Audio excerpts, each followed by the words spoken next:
بسم اللہ الرحمن الرحیم۔ السلام علیکم ناظرین، میں ہوں آسمہ شیرازی۔ پروگرام ہے فیصلہ آپ کا۔ پروگرام کا آغاز اس وقت جو پاکستان بھر میں سیلاب کی صورتحال ہے اور غیر معمولی صورتحال ہے، یہ کہنا بیجا نہیں ہوگا کہ اس وقت جو سیلاب ہے میرا خیال ہے پاکستان کے چند بدترین سیلابوں میں سے ایک سیلاب ہے۔ اس وقت جو صورتحال سامنے آ چکی ہے، بلوچستان ہو، پنجاب ہو، سندھ ہو، گلگت بلتستان ہو، آزاد کشمیر ہو، تقریباً ہر طرف، خاص کر کے گلگت بلتستان میں بھی تھوڑی دیر پہلے جو فوٹیجز آئی ہیں بہت ہی دہلا دینے والی ہیں، اور یہ تمام پاکستان میں اس وقت جو ہے سوائے چند اضلاع کے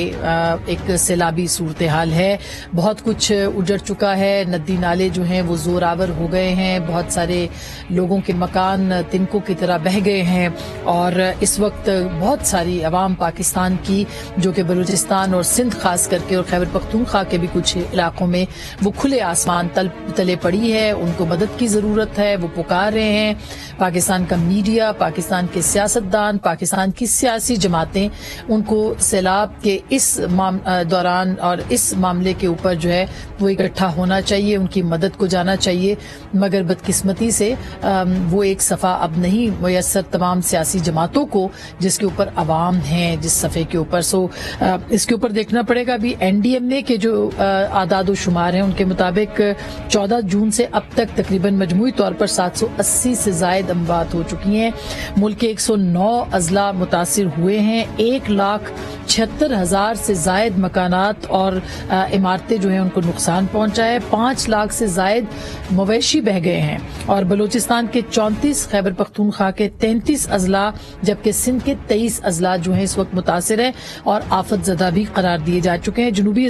پنجاب میں بھی 3 اضلاع جو ہیں وہ سیلاب کی زد میں ہیں۔ حکومت جو ہے وہ دعویٰ کر رہی ہے کہ وہ مدد کر رہے ہیں۔ آج بھی وزیر اعظم نے ایک اجلاس طلب کیا تھا۔ کتنا ریلیف پہنچایا جا چکا ہے، کتنے لوگوں کی مدد کی جا چکی ہے، ظاہر ہے اس کے حوالے سے بہت سارے سوالات ہیں، اور اس کے ساتھ ساتھ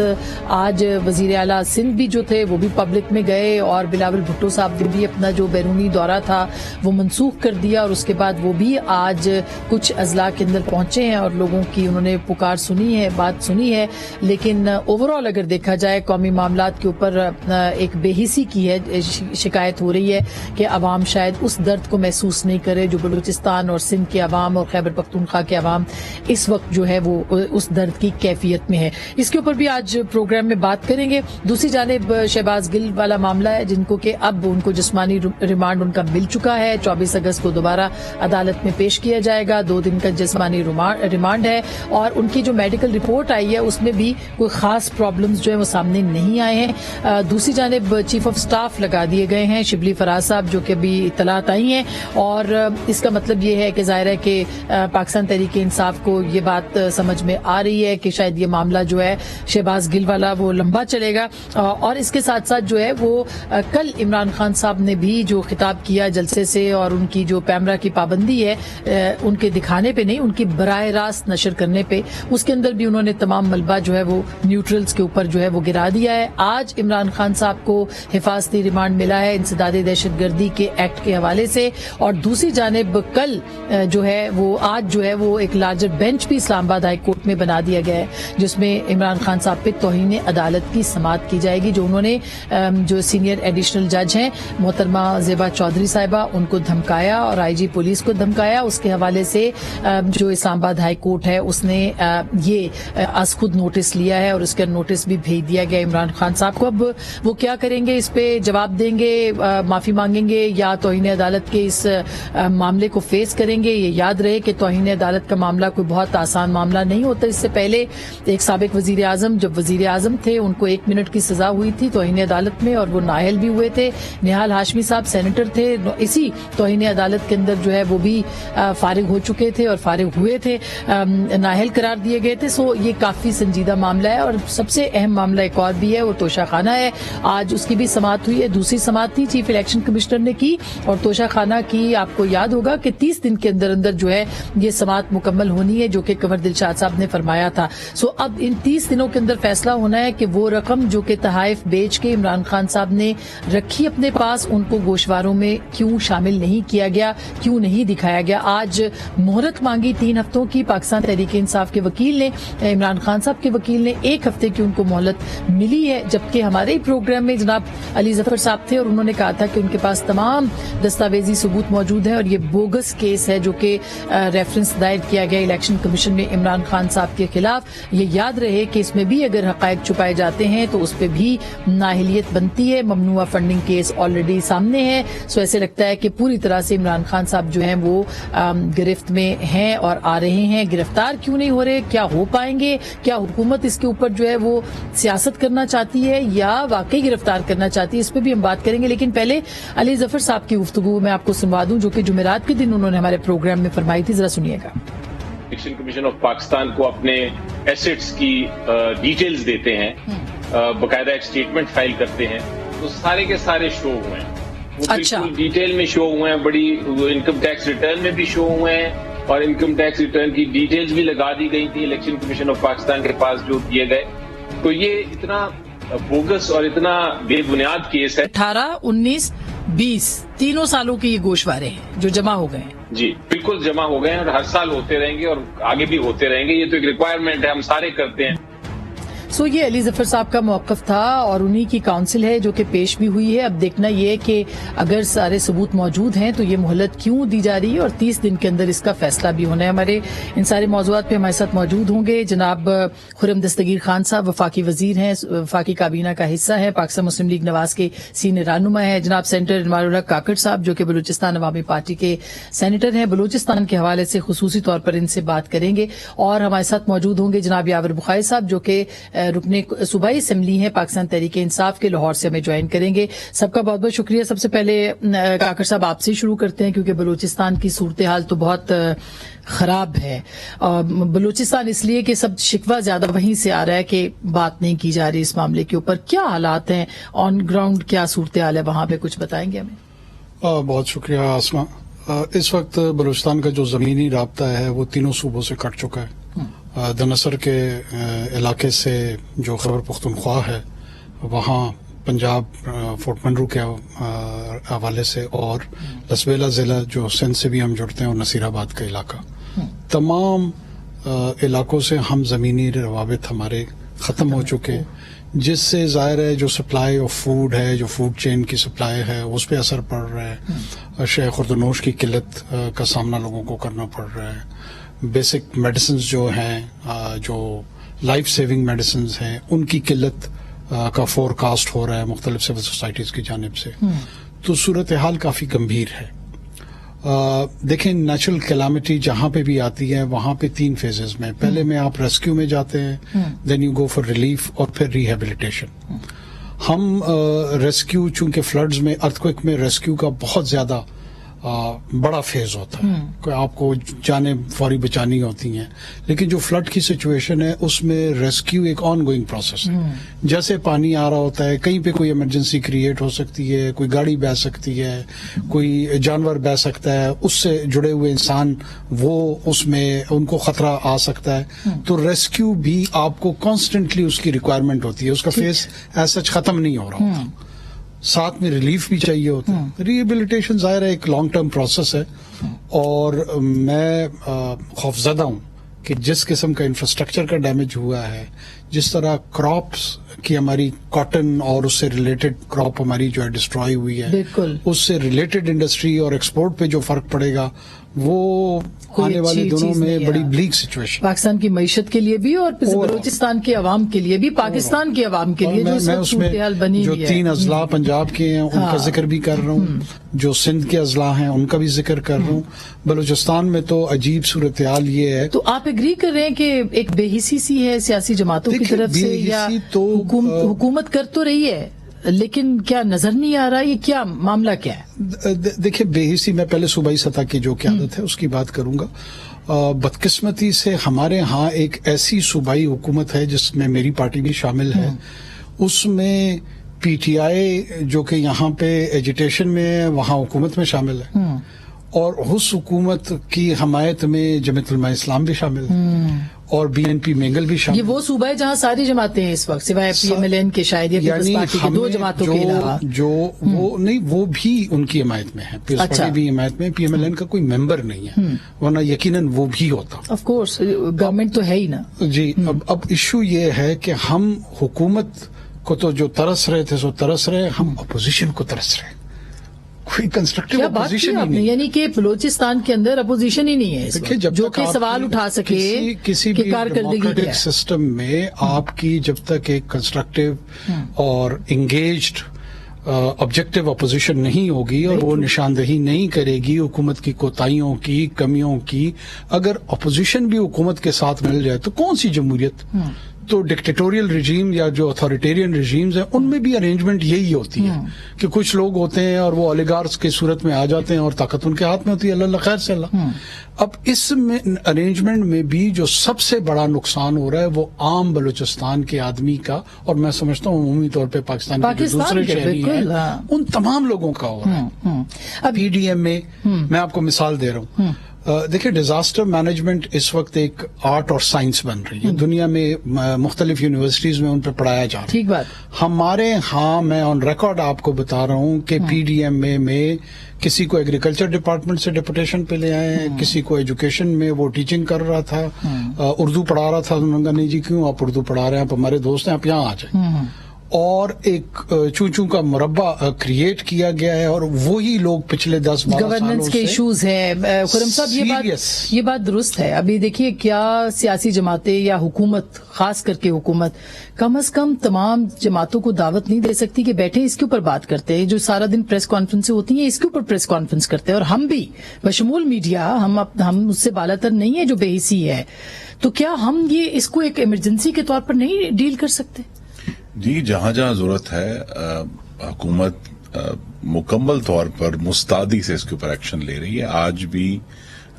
آپ کے پروگرام سے تھوڑی دیر پہلے مجھے نہیں معلوم کہ ایکچولی ملاقات لیکن جو وزیر اعلیٰ ہیں بلوچستان کے وہ تشریف لائے ہوئے ہیں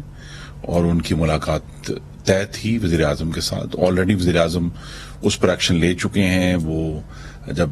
سیلاب کے ابتدائی دنوں میں 3 دن مستقل بلوچستان بھی جاتے رہے ہیں ان کی مکمل نظر ہے بلکہ وزیر اعظم پر یہ الزام تو لگایا جا سکتا ہے کہ وہ میڈیا پر سیاسی طور پر اس طرح متحرک نہیں ہے لیکن پاکستان کے عوام کی فلاح جہاں ہے وہ اس کے اوپر پوری طرح انگیجڈ ہے اچھی بات ہے وہ گئے ہیں بلاول صاحب جا رہے ہیں وزیر اعلیٰ سندھ جا رہے ہیں اپنے جانے کے بعد بھی وہ پوری طرح انگیجڈ ہیں اور وفاقی حکومت کے تمام وسائل اس کی انتظامی مہارت وہ بلوچستان کو سندھ کو اور ایون پنجاب کو ہم نے آفر کی ہے جہاں جہاں ضرورت ہے وہاں ہم کام کر رہے ہیں یہ بات ضرور ہے کہ بلوچستان میں اس وقت تک 3 مختلف ویوز میں سیلاب آیا پہلے آیا پھر دوسرا سپیل آیا اور اب تیسرا سپیل آیا اور غالباً چوتھا بھی ایکسپیکٹڈ ہے آنے والے دنوں میں تو لہذا وہ بار بار جو ہے وہ جس طرح ساگر صاحب نے درست کہا بہت پڑھے لکھے آدمی ہیں وہ ریسکیو کا جو فیز تھا جو اب تک غالباً اگر ختم ہو جاتا اگر ایک ہی ویو میں ہوتا وہ بار بار ریسکیو مختلف اور اتنے وسائل موجود نہیں ہیں بال جتنے وسائل ہیں پوری طرح فوکس ہو رہے ہیں میری استدعا ہوگی چونکہ آپ نے بہت اچھا کیا کہ یہ سبجیکٹ ہے کہ یہاں ہمیں پاکستانی عوام کی مدد کی ضرورت ہے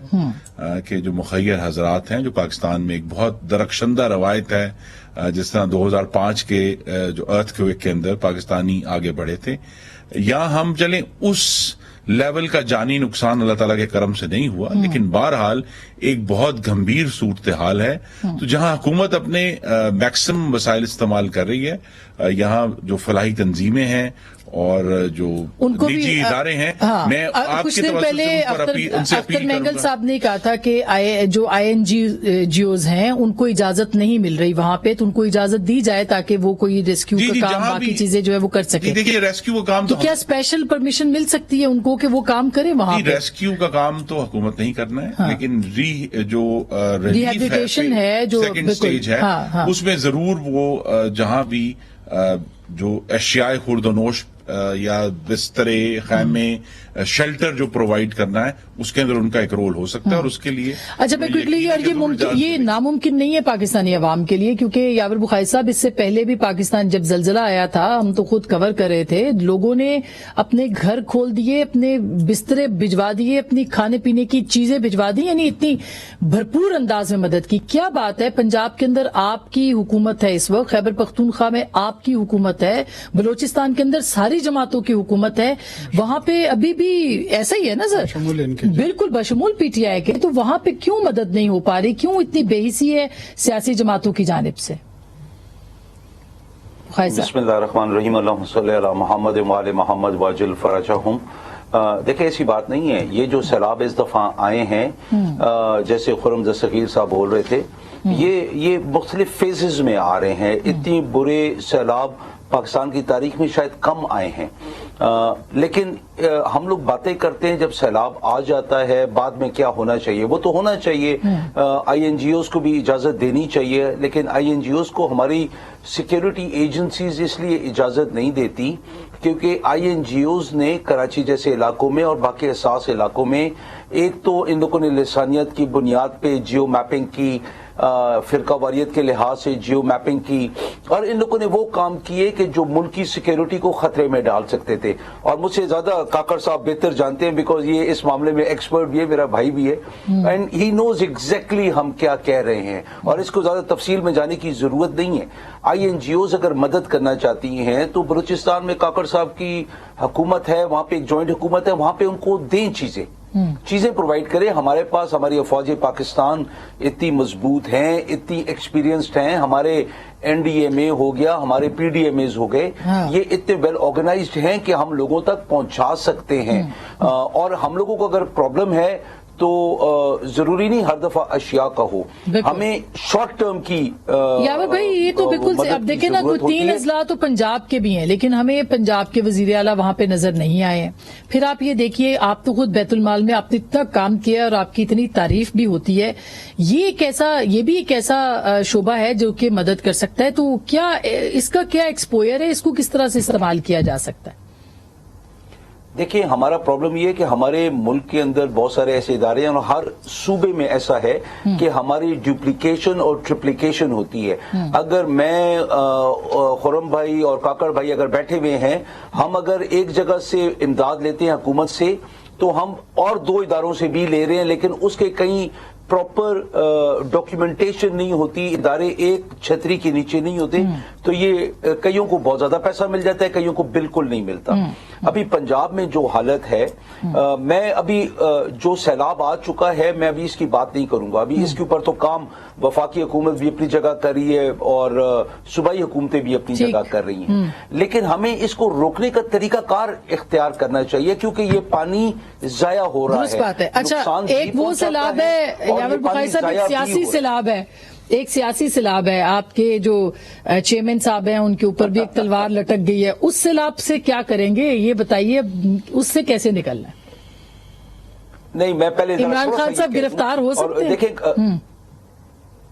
میں اس کی طرف آتا ہوں لیکن دیکھیں ابھی کاکڑ یہاں پہ میرے بھائی بیٹھے ہوئے دیکھیں ابھی بلوچستان میں کوئٹہ جیسے علاقے کے اندر پانی کی اتنی کمی ہے ہم لوگوں کو بلوچستان کے اندر اگر بڑے بڑے ذخائر ہم بنا لیں اور وہاں پہ یہ فلڈ کا پانی ہم کچی نہروں کے تھرو وہاں پہ پہنچائیں پانی وہاں پہ ایک تو زیر زمین پانی کو بھی اوپر لے کے آئے گا اور پانی کو میٹھا بھی کرے گا کوئٹہ کی ضرورت بھی پوری ہو سکتی ہے اور بلوچستان کی مٹی اتنی زرخیز ہے اچھا یاور بھائی یہ بڑی دلچسپ بات ہوتی ہے جب حکومتیں کہتی ہیں اگر ہم یہ کر لیں مطلب حکومتوں نہیں کرنا ہوتا ہے وہ ہم کر لیں یہ دیکھیں مطلب یہاں پی ایم ایل این بیٹھی ہے پی ٹی آئی بیٹھی ہے بلوچستان عوامی پارٹی کسی پارٹی کو نہیں کہہ رہا ہوں صحیح بات ہے آسما میں کسی پارٹی کو نہیں کہہ رہا ہوں میں کہہ رہا ہوں یہ لانگ ٹرم پلاننگ ہوتی ہے کہ بڑے بڑے ذخائر جھیلیں بنا دی جائیں بلوچستان میں وہاں پہ اتنی زرخیز زمین ہے کہ جو فصل وہاں پہ ہوئی ہے سب سے بہتر فصل ہمیں ملی ہے تو وہ ہم اس کو استعمال کریں یہ جتنا پانی فلڈز میں آتا ہے ہر 5 سال بعد 7 سال بعد ہم اس کو ادھر استعمال کریں جو بھی سیاسی حالات ہیں سیلاب کے معاملے میں وفاقی حکومت پہلے بھی آفر کر چکی ہے میں دہرانا چاہتا ہوں کہ ہم مکمل طور پر حکومت پنجاب کے ساتھ جو سیلاب کے متاثرین ہیں ان کی مدد کے لیے جو بھی وسائل چاہیے وہ وفاقی حکومت پرووائڈ کرے. تو پنجاب کو آپ کی مدد نہیں چاہیے نا؟ نہیں، یہ تو ان کا اس ایجنڈے کے اوپر تو اکٹھا ہو سکتے ہیں نا آپ لوگ. یہ ان کی ثوابدید ہے، لیکن ہم یہ آفر کر چکے ہیں. میں اس کو دوہرا رہا ہوں کہ اس معاملے میں ہمارا اچھا، اس میں پنجاب کیا کہتی ہے گورنمنٹ؟ میں بریک کے بعد لے لوں ان سے، بالکل بریک کے بعد اس پہ بات کریں گے. اور کیا وفاقی حکومت واقعی عمران خان صاحب کو گرفتار کرنا چاہتی ہے، اور کیا عمران خان صاحب توہین عدالت کے مقدمے کو فیس کریں گے؟ اس پہ بریک کے بعد بات کریں گے. ہمارے ساتھ رہیے گا. ویلکم بیک ناظرین، ایک دفعہ پھر آپ کو خوش آمدید کہتے ہیں. عمران خان صاحب کی گرفتاری کے حوالے سے بات ہو رہی تھی اور ان کو توہین عدالت کا نوٹس بھی آ چکا ہے، توشہ خانہ بھی چل رہا ہے، ممنوعہ فنڈنگ کیس بھی ہے، اور ایک انسداد دہشت گردی کا پرچہ بھی ان پہ کٹ چکا ہے. تو یہ خرم صاحب، مطلب کیا لگتا ہے آپ کو کہ آپ عمران خان صاحب کو گرفتار کرنا چاہتے ہیں یا صرف ڈرانا اور دھمکانا چاہتے ہیں؟ کیونکہ ابھی تک تو کوئی ہمیں عملی طور پر کوئی چیز نظر نہیں آتی. دیکھیے، یہ چونکہ دعوے دار ہیں ریاست مدینہ کے، اول تو مدینہ کا نام لیتے ہی حقیقتاً ان کی روحیں جو ہے نا وہ کانپنا چاہیے. کیونکہ ریاست مدینہ کا تو سٹینڈرڈ یہ ہے کہ جب عمر رضی اللہ تعالیٰ عنہ سے پوچھا گیا کہ دوسری چادر کہاں سے آئی، تو اس نے عمران خان کی جگہ وہ خلفائے راشدین میں سے خلیفہ تھے، انہوں نے یہ نہیں کہا کہ میں جواب دہ نہیں ہوں اور نہ ہی معلومات فراہم کرنے کا پابند ہوں. عمر اللہ تعالیٰ مغفرت کرے، وہ بھی تو کہہ سکتے تھے، خلیفہ تھے وہ. انہوں نے یہ نہیں کہا، انہوں نے اپنے آپ کو پیش کیا، انہوں نے بتایا کہ جی میرے بیٹے کی چادر مجھے ملی ہے. تو عمران خان صاحب نے اگر چوری نہیں کی، چاہے وہ توشہ خانہ ہے، چاہے وہ اور دوسرے معاملات ہیں، تو ان کو پیش ہو کر اپنی صفائی دے دینی چاہیے، یا پھر ریاست مدینہ کا نام لینا بند کر دیں. اور یہاں ایک ضرور سوال پیدا ہوا ہے کہ ایک سیاسی رہنما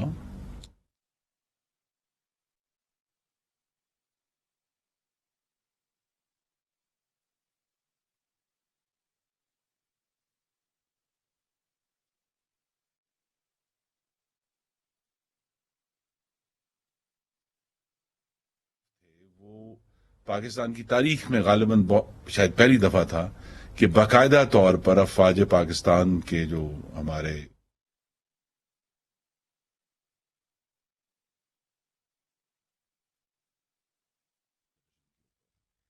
کیا یہ جو الفاظ ہیں اور یہ جو بغاوت پر اکسانا ہے، کیا اس پر ہمیں لوگوں کو گرفتار کرنا ہے یا نہیں کرنا؟ یہ ایک سوال ہے، لیکن ایک پاپولر لیڈر ہیں، اور ظاہر ہے کہ جو آپ نے علی امین گنڈا پور صاحب کی جو وائرل ہوئی آڈیو وہ آپ نے سنی ہے، وہ کہتے ہیں ہم اسلام آباد کو ٹیک اوور کر دیں. ایک پاپولر لیڈر نہیں. میں پہلے تو دیکھیں، میری گزارش ہے کہ ناظرین کو حقائق پہنچنے چاہیے. اس وقت حکومت میں 10 جماعتیں ہیں، وہ پاکستان کے 68% ووٹروں کی نمائندہ. کدھر ہے سر؟ وہ نظر ہی نہیں آتے. آپ کی کیا انگیجمنٹ ہے؟ عمران خان صاحب تو انگیج کرتے ہیں. عمران خان صاحب تو انہیں ایک زخم لگا ہے، تو وہ ایک زخمی درندے کی طرح پھڑپھڑا رہے ہیں اور ایک سے جگہ جا رہے ہیں. لیکن وہ کسی بھی طرح، میں 2018 کے الیکشن کی بات کر رہا ہوں، جو کہ عمران خان کے حق میں اداروں نے پوری طرح رگ کیا، مینیپولیٹ کیا، اس کے باوجود 68% ووٹوں کے نمائندہ جماعتیں جو ہیں وہ اس وقت حکومت میں ہیں. ایک شخص جو مائنورٹی ووٹ ہے، وہ آپ اس کو کہیں کہ وہ بہت زیادہ انرجیٹک ہیں، وہ بہت زیادہ ولولے سے اپنی بات کر رہے ہیں، لیکن وہ کسی بھی طرح یہ نہیں کہہ سکتے کہ وہ پاکستان کے عوام کی اکثریت کی آواز ہے. نمبر 2. دوسرا یہ ہے کہ اگر 2/3 اکثریت کے حامل محمد نواز شریف کو وہ تنخواہ جو انہوں نے وصول بھی نہیں کی، صرف 2.5 لاکھ روپے بنتے تھے، اگر اس کو اثاثہ ظاہر نہ کرنے پر نااہل کیا جا سکتا ہے، تو اس معیار پر اگر توشہ خانہ کو پرکھا جائے گا تو عمران خان تو منہ کے بل گیا. لیکن میرا سوال یہی رہے گا، وہ ایک تو ریاست مدینہ کا سوال، کہ حضرت عمر رضی اللہ عنہ نے کبھی نہیں کہا کہ میں جواب دہ نہیں ہوں، میں معلومات فراہم کرنے کا پابند نہیں ہوں. دوسرا یہ ہے کہ اگر چوری نہیں کی تو دے دیں تلاشی. اچھا اب اس کا جواب دے دیں یاور بخاری صاحب. توشہ خانہ جس کے اوپر چیف الیکشن کمشنر کے سامنے آج بھی جب باتیں ہوئی تو انہوں نے کہا جی ہم ڈیٹیلز لے کے آئیں گے آپ کے پاس، جبکہ علی ظفر صاحب نے فرمایا کہ ہمارے پاس ڈیٹیلز ہیں. ان کی ڈیٹیلز ہیں تو وہ مہلت کیوں مانگ رہے؟ ایک سوال. اور دوسری بات یہ کہ وہ ایف آئی اے کو لکھتے ہیں میں جواب دینے کا پابند ہی نہیں ہوں. تو عمران خان صاحب کس کو جواب دینے کے پابند ہے؟ دیکھیں جہاں تک ظفر صاحب نے بات کی ہے تو وہ ان کا جواب لینے کے لیے کورٹ انتظار کر رہا ہے، وہ جواب دیں گے، اس کے اندر کوئی ایشوز نہیں ہیں. ایک بات. نمبر دو، نعوذ باللہ نہ کسی نے ریاست مدینہ کی بات کر کے کسی خلفائے راشدین میں کسی کی برابری کرنے کی کوشش کی ہے، نہ ہم لوگ سوچ سکتے ہیں یہ بات. ہم یہ کہہ رہے ہیں کہ ہم نے وہ بیج ڈالنا ہے جس سے ریاست مدینہ بنے گا پاکستان، اور اس کے لیے ہم لوگ شاید کئی غلطیاں بھی کریں گے، لیکن اگر ہماری سمت کا تعین ہو جائے، ہم اس طرف چلنا شروع ہو جائیں انشاءاللہ تعالی، آج نہیں تو 10 سال بعد، 15 سال بعد، پھر تو ان کو حاضر ہو جانا چاہیے ایف آئی اے میں، بتا دینا چاہیے سر، ان کو بتا دینا چاہیے خان صاحب کو کہ یہ میری ڈیٹیلز. ہمیں آج نہیں تو 15 سال بعد انشاءاللہ تعالی ہمارے پاس بھی وہ وقت آ سکتا ہے جو حضرت عمر بن عبدالعزیز کا تھا کہ زکوٰۃ ہوگی، زکوٰۃ لینے والا کوئی نہیں ہوگا. یہ وقت آنا چاہیے اور ہمارا ملک اتنا مضبوط ہے کہ ہم کر لیں. عمران خان صاحب جس بات کے اوپر شور مچاتے ہیں اور عوام ان کے ساتھ کھڑی ہے، وہ کوئی درندے نہیں ہیں، وہ لیڈر ہیں کہ جو میجورٹی کو ساتھ لے کے چلتے ہیں. یہ 13 پارٹیاں مل کے اگر بقول خرم دستگیر صاحب کے کہ وہ 68% ووٹرز کو اپنے ساتھ لے کے چلتی ہے تو 13 پارٹیز ہیں. یہاں پہ ایک پارٹی ہے جو اتنا کنٹرول کرتی ہے کہ ابھی پی ٹی آئی کو کوئی 10 دن پہلا جلسہ کرنے کا اعلان کرنے کی ہمیں ضرورت نہیں پڑتی، نہ ہمیں پیسے دے کے گاڑیاں یا پٹواریوں کو بٹھانا پڑتا ہے گاڑیوں کے اندر بھر کے سرکاری ملازمین کو. خدا کے فضل و کرم سے جتنے لوگ آتے ہیں اپنے پیسوں سے آتے ہیں اور کہاں سے آتے ہیں ہمیں پتہ ہی نہیں ہے. لیکن ابھی تو کھلا میدان ہے نا سر. ایک اور سوال پوچھنا چاہتا ہوں، دیکھیے اگر یاور صاحب اجازت دیں تو بڑا اہم سوال یہ ہے کہ عمران خان صاحب بار بار فرماتے ہیں کہ وہ مغربی جمہوریت کو بہت اچھی طرح جانتے ہیں. جی اچھا میرا ایک سوال جاور بخاری صاحب سے یہ ہے، بڑا بادب سوال ہے کہ یورپ اور شمالی امریکہ جسے ہم مغرب کہتے ہیں، کیا وہاں کوئی بھی منتخب نمائندہ یا لیڈر یہ جملہ ادا کرنے کا سوچ بھی سکتا ہے کہ میں کسی حکومتی ادارے کو جواب دہ نہیں ہوں اور میں معلومات فراہم کرنے کا پابند نہیں ہوں؟ ہم اس تمام وقت مغربی جمہوریت کی کہانیاں سنا رہے ہیں کہ جی مجھے یہ پتا ہے، مجھے ویسے پتا ہے، وہاں ایسے ہوتا ہے. یہ جملہ پورے مغرب میں کوئی سیاستدان بولنے کا سوچ بھی نہیں سکتا. میں خرم دستگیر صاحب سے سوال ڈونلڈ ٹرمپ کے دستگیر صاحب سے میں کاؤنٹر سوال کرتا ہوں کہ یہ مغربی دنیا کے جہاں پہ ہمیں لاہور کو پیرس بنانا، سر ہم نے تو کبھی مغربی دنیا جی چلے میری بات سن لینا. جی میری بات سن لینا. یاور بھائی میں بریک کے بعد آپ سے پوچھ لوں جواب، مجھے اجازت ہے بات کرنے کی؟ میں بالکل آپ کو آپ ہی بولیں گے اس بریک کے فوراً بعد. چھوٹی سی بریک کے بعد واپس آتے ہیں، ہمارے ساتھ رہیے گا.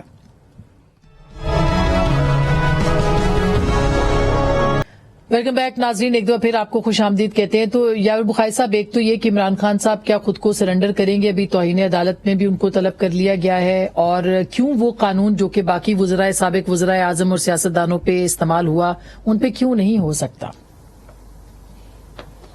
دیکھیں سب سے پہلی بات تو میں خرم صاحب کی بات کا جواب دے دوں کہ جو بات کی ہے اور ہم لوگ بات کرتے ہیں ویسٹ کے بارے میں کہ وہ ڈیولپڈ ڈیموکریسیز ہیں، کیا کوئی ایسا بندہ وزیر اعظم وہاں پہ بن سکتا ہے کہ جس سے اس کے اثاثوں کے بارے میں سوال کیا جائے اور وہ بولیں آگے سے کہ میرے اثاثے اگر میری آمدن سے زیادہ ہے تو تمہیں اس سے کیا مسئلہ ہے؟ پھر انہی کی بیٹی فرماتی ہے کہ میرا برطانیہ میں کیا پاکستان میں بھی میری کوئی پراپرٹی نہیں، اور پھر نکلے سب ساروں کو پتہ لگ جائے کہ جھوٹ بھی ہے اور اثاثے غیر قانونی طور پہ حاصل کیے گئے. تو ابھی ایک کتاب ہے، مجھے بھی اس کا نام بھول گیا، اس کے اندر باقاعدہ پورا وہ ایک صفحہ ہے نواز شریف کے اوپر کہ